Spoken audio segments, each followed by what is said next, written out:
Ayan, magandang umaga po sa ating lahat. Sa ngayon po, for this video mga kapatid, tayo muna ay maglaba. Meron lang akong gustong sabihin about sa paglalaba. Dahil, alam nyo ba na sinabi ng Panginoon na tayo dapat ay maglaba lagi tayong maglalaba o maglinis ng ating damit. Sinabi ng Panginoon mga kapatid sa Pahayag chapter 22 verse 14. Sabi doon ng Panginoon, pinagpala ang naglilinis ng kanyang kasuotan sapagkat bibigyan siya ng karapatan na pumasok sa lungsod at kumain ng bungang kahoy na nagbibigay buhay. Ano ba ang ibig sabihin ng Panginoon na tayo ay maglinis ng damit? So, ito ba ay literal? Gaya sa aking ginagawa ngayon na naglalabas sa aking damit para maging malinis? So, ang ibig sabihin po ng Panginoon mga kapatid na pinagpala ang naglilinis ng kanyang kasuotan. Ang tinutukoy po dyan ng Panginoon ay dapat po lahat tayo ay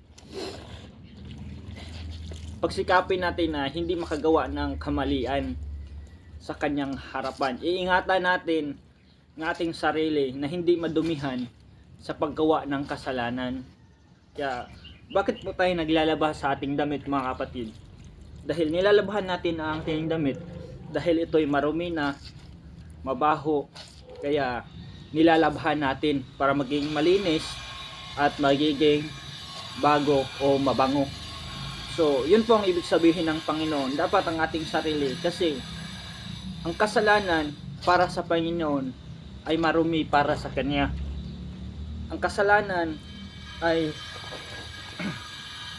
marumi para sa Panginoon.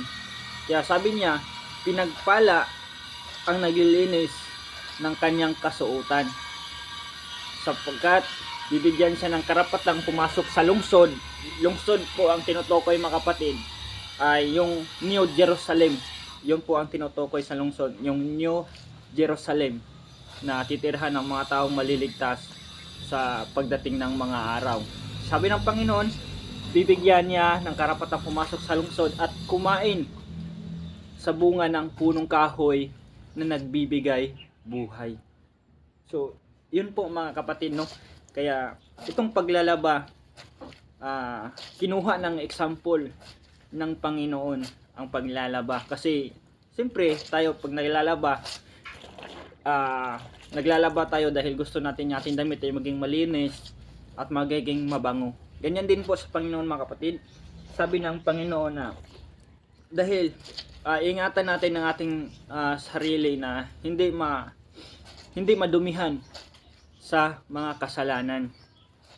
Yun po ang tinutukoy ng Panginoon. Maraming salamat po. God bless. Ingat palagi.